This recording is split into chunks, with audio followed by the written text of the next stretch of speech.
For those of you that are about to listen to the episode, I just do want to mention this is a spoiler episode. The movie has been out for a few months now, and we are going to get into things. Be advised. Buckle up. For today's episode, we are bringing back Roya Tavakolian from Royalty Reads. Cuz, how are you? It's good. So, listener, this is something that we were thinking about. With Soundspeed Action on this program, we talk about reviews and things that are movie and series related, entertainment industry. Yeah, I just thought you and I like to nerd out on movies together. And the more I've been getting into reading, the less I've been watching TV or movies. I'm like, I don't have time to watch that movie because my TBR is so long and I need to get to it because I need to for me and all the arcs that I'm reading. But I thought it would be perfect for us to do the movie adaptations of books. And that way we can add the extra layer of what was different from the book and the movie. Obviously just my opinion, but was it better? Did they improve on it? Did they make it worse? So I thought it'd be fun to compare them and also just talk about the movie. And it's amazing. And I'm so excited to get started because, listener, the first movie that we are starting with is The Housemaid. Yes. And with that, so The Housemaid is by, am I saying it right? Freida McFadden. Freida McFadden. Yeah. And then I told you earlier that after watching the movie itself, and then I always dig into all the trivia of that, I was curious about the author. I knew very little about her, or I knew nothing about her. And I was just floored because it's okay. I'm a successful author, and that's my side gig. Yeah. She's a physician. She's a doctor. And then also just writes amazing hit after hit of awesome psychological thrillers with really good twists. That's her thing. With this one, with The Housemaid, this is the first of a trilogy. And especially after seeing how this one went, I not only expect, but I'm very excited that there will be, I'm sure, the next two movies coming as well. The second one, I think, is called The Housemaid's Secret. And what's the third? Yeah, so it is a trilogy. It's The Housemaid and then The Housemaid's Secret. And the third is The Housemaid is Watching. And then there is a novella, The Housemaid's Wedding. So I've read the first three. I have not read The Housemaid's Wedding. So it'll be interesting to see how much of it they adapt to movies. I can't wait. This movie in particular, though, I was first told about it from our friend Chris. And he was like, and it's just something that it stands out for me because, Chris, if you're listening, love you, buddy, but I know we don't always agree on movies. I definitely pay attention when you take time and say, hey, you got to go see this. I'm like, okay, I'm now curious. And I watched The Housemaid, and one thing I really appreciated, it was not predictable. I was so sure it was going to go a certain way. I thought actually it was being very predictable. Yep, that's what Freida McFadden's very good at doing. She toys with you. Yep, she's very good at putting some good twists in there. One thing I appreciated from the studio Lionsgate and from everyone involved with making this movie and marketing it, none of the marketing gave anything away. Yeah, that would be defeating the purpose of making the movie because that's what makes it so good. It would be like if a Shyamalan movie, any of it gave away the twist. She's in a way the Shyamalan of psych thrillers. Okay, before we get into all of this, should we start with movie scores? Although maybe we want to add a book score in there too.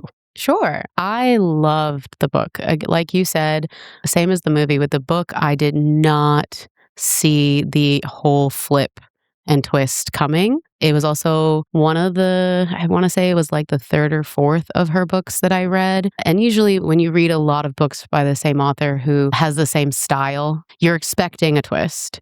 So you're looking for them and you start to figure out their style. And the fact that it was I think it was the third or fourth of her books that I read and I still didn't see it coming, to me, that's a sign of an excellent author who really has it planned out beautifully. So yeah, I gave the book 5 stars instantly. I was amazed when I finished it. I was like, yes, this is really good.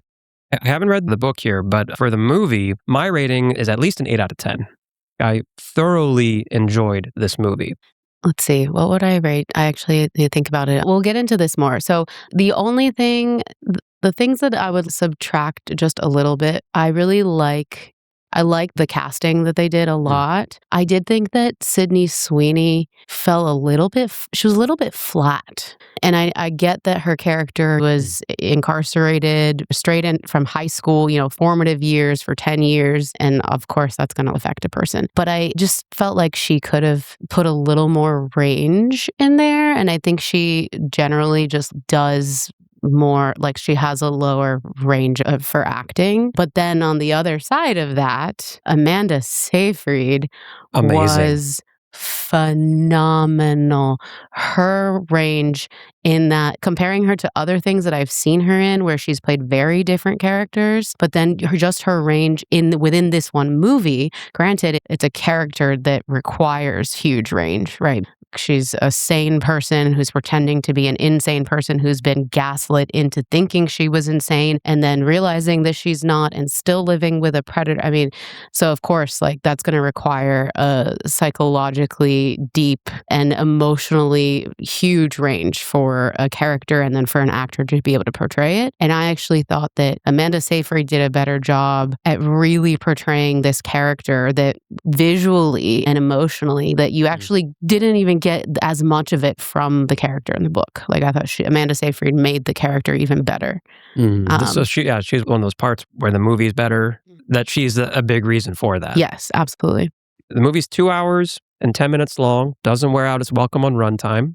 So like right now, this is kind of like getting into the pros. We've already mentioned Amanda Seyfried. And then the director is Paul Feig, who talk about range. This director, before making the movie The Housemaid, he made the movies Bridesmaids, A Simple Favor. So he's done different types of things. He was more known for comedies at the beginning, but when he dove into this, I'm like, okay, I mean, you've had success so far. This is a totally different genre for you. Plus, you have a built-in audience. And if you make them mad, like I don't know. We'll see what happens with that. But he delivered. He delivered on that. To venture into the cons a little bit, yeah, I know that Sydney Sweeney... I liked Sydney Sweeney in White Lotus. The first season of White Lotus, I thought she was phenomenal. Right.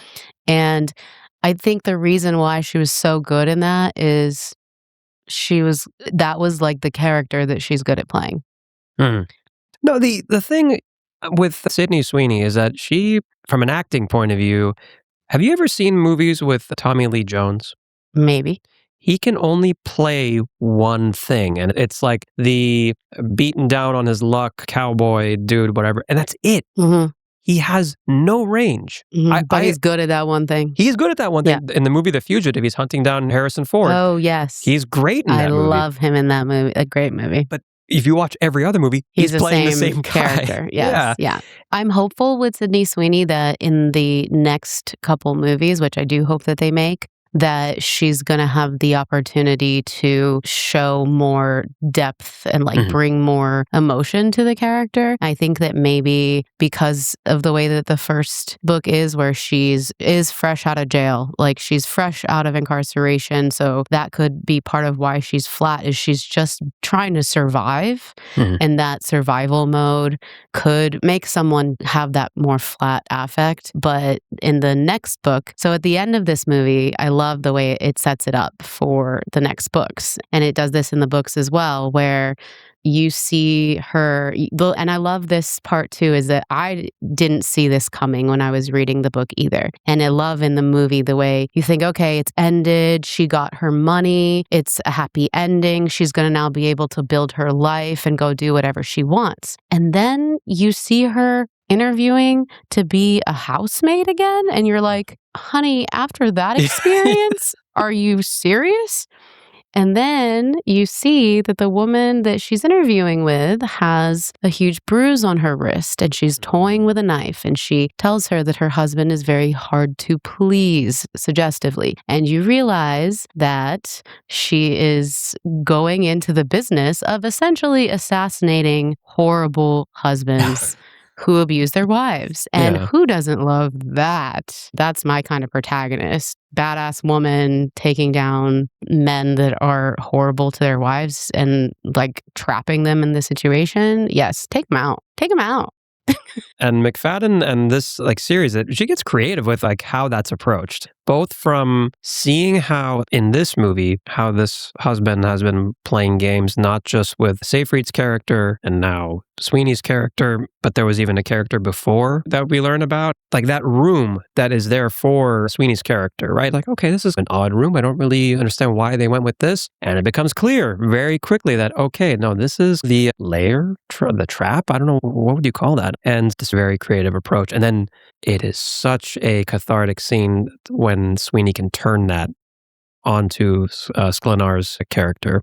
So something I did love that the director did in the movie that was not part of the book, there was this one really beautiful moment of foreshadowing where that was and it was done in a very creepy way, but it wasn't totally blatant, with the dollhouse, with the daughter's dollhouse that is an exact replica of their home. There's a moment where Nina, or Amanda Seyfried's character, she gets out and she's left, and that her daughter leaves the figurine of her mom up in the attic. And then down in the dining room is just the father and the daughter sitting at the dining room table. And you see Sydney Sweeney look at that and be like, oh, interesting. Like the mom, why is mom sitting up in the attic?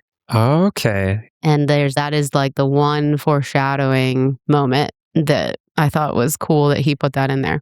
This is what I mean. This is what I actually think, now we'll revisit this at the end of the recording, but I think maybe 8 was too low for the rating because this is a movie that you can revisit. And I know I'm going to pick up more and more each time I watch it.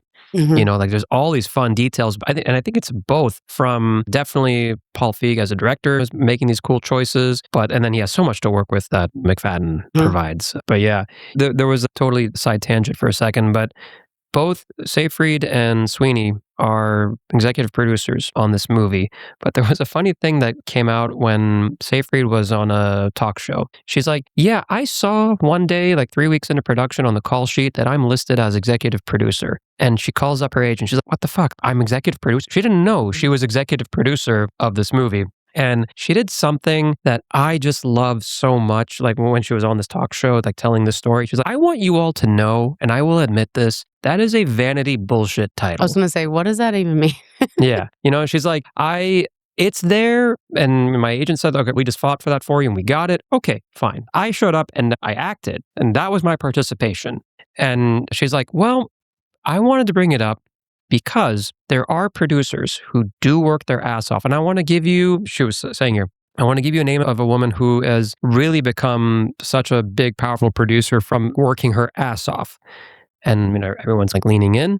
Margot Robbie. Margot Robbie has a company now called Lucky Chap Entertainment. Of course, we all know from Barbie that being a big success, but she has produced before that movie and since that movie tons of films. Some have been hits, some have not, just like anything else. That's a producer. Mm-hmm. That makes all our work possible. And so when one of us gets these like bullshit titles, if a real producer sees that, gets annoyed, I totally understand.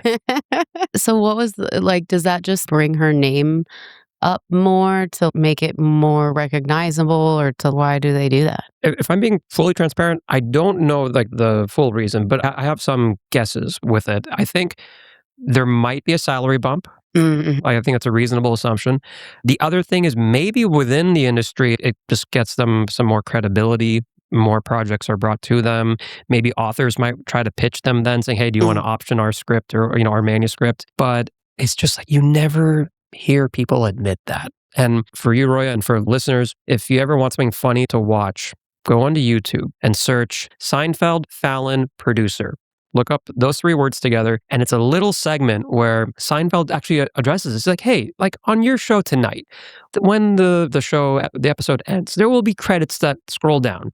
Like you write, you host, but there'll be a list of credits, a bunch of executive producers who don't do a damn thing. And then the camera's right on Jimmy. And he's like, he knows NBC and everybody, like all the people are watching. He's like, no, I don't know what you're talking about. And Seinfeld's like, confess. So I love when that stuff is called out. Sorry, that's my side tangent on that. But yeah, just everyone in this is great. You were mentioning Brendan Sklenar, the guy who plays the husband. Yeah, I had never seen him in anything before, and I thought he did a really good job. He definitely, I knew what was coming watching the movie, but I absolutely bought that he was just this wonderful, perfect husband, taking care of his wife who's mentally struggling. And then the way that he flips, and I think he didn't overdo the villain character. He very much actually did a good job portraying the way that someone who is abused as a child can then go forward, and like how it messes with their head and they then go forward and continue that abuse. And actually, speaking of that, one of the things that the movie left out, a little piece that the book had that I really liked, I loved that they casted Elizabeth Perkins as the mom. Right. I just love her. She's a great actress. I thought they did a really good job having her play the part of this really just uptight, perfectionist, old school kind of mom.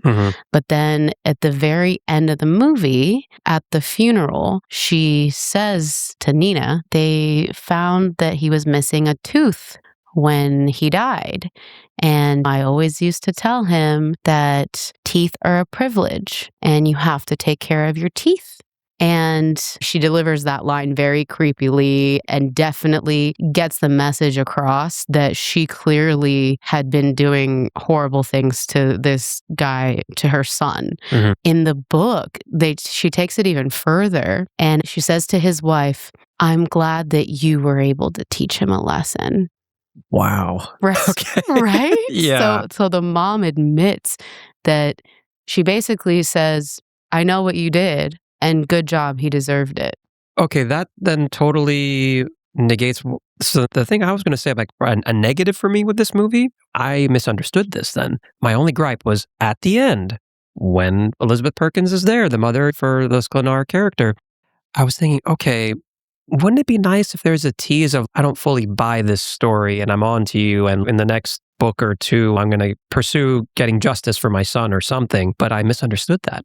Yeah, the mom was very psychologically ill and abused her son in exactly the ways that that's where he got it from. And that becomes very crystal clear at the end of the movie because of the way that she mirrors that exact language that he uses. And this thing is a privilege. And if you don't take care of it, there are going to be consequences. And she says those lines verbatim the way that he did. That clearly is what had been happening to him. But the fact that the mom basically admits in the book, she admits that she knows what happened. And she says he clearly messed up and there were consequences for his actions. So you see that how the whole story shows the importance of mental health and the importance of therapy and recognizing things that are healthy and okay versus patterns that are not healthy and not normal or shouldn't be normal, and getting help for them.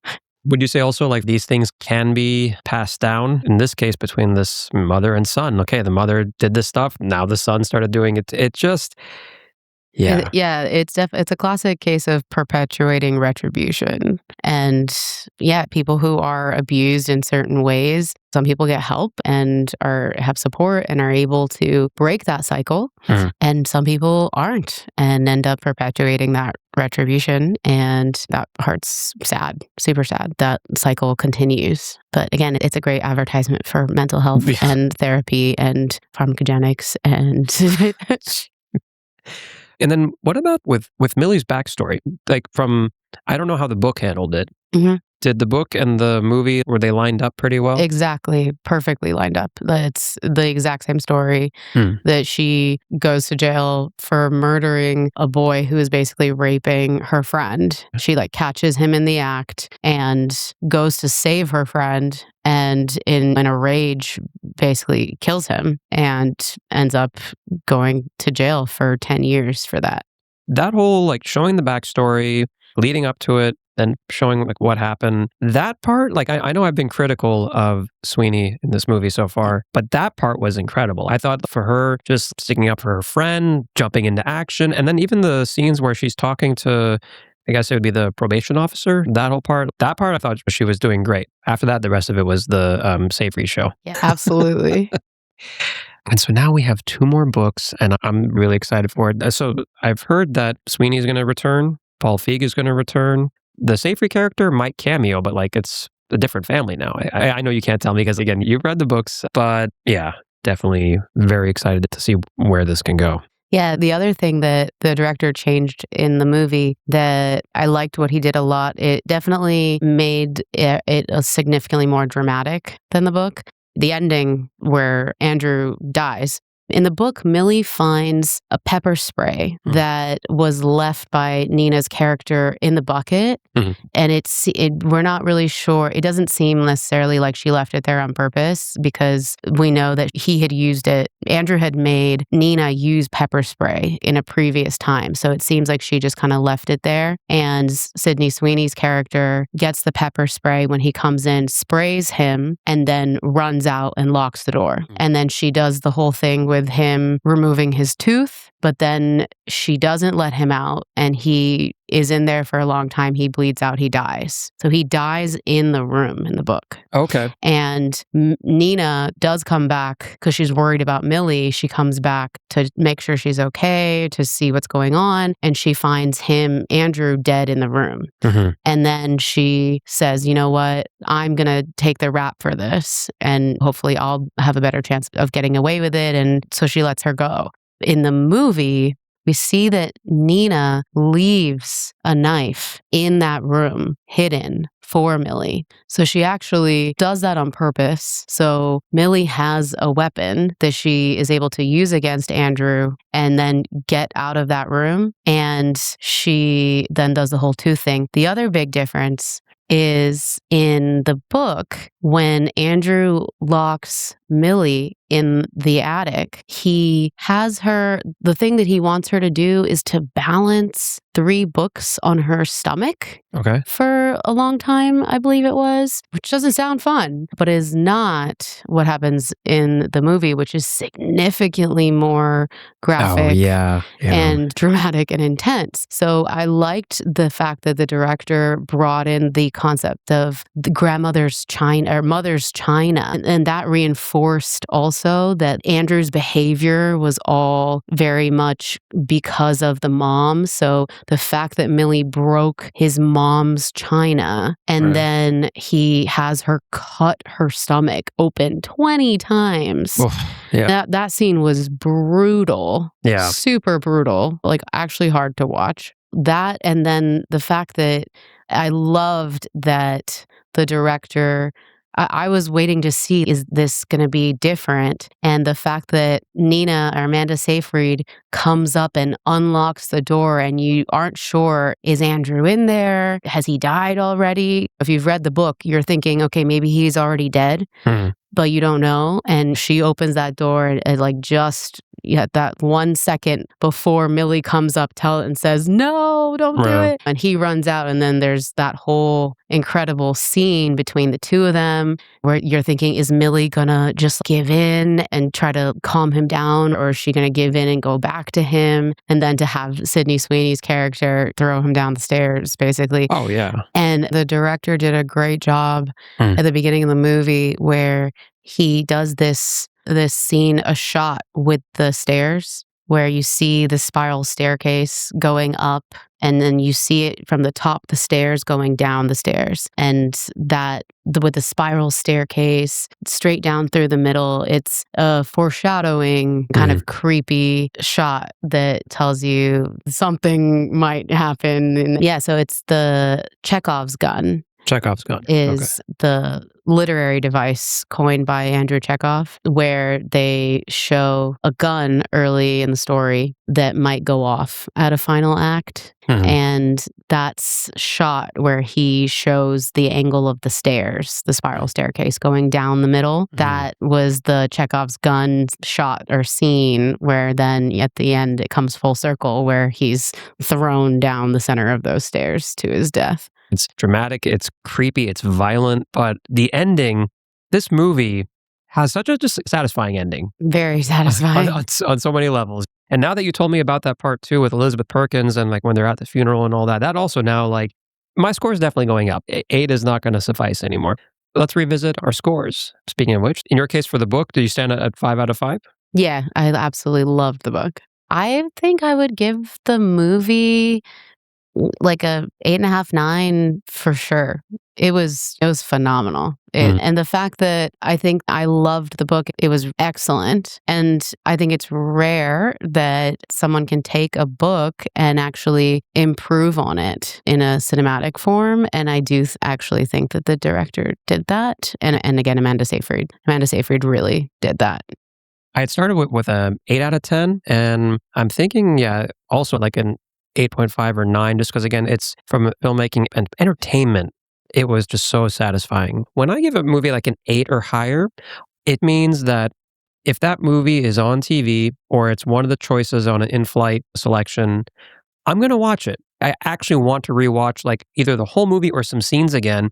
8 for me means rewatchability once we're above 8. And totally this movie has that. I actually, as soon as I finished it, wanted to watch it again, which is not typical for me. Yeah.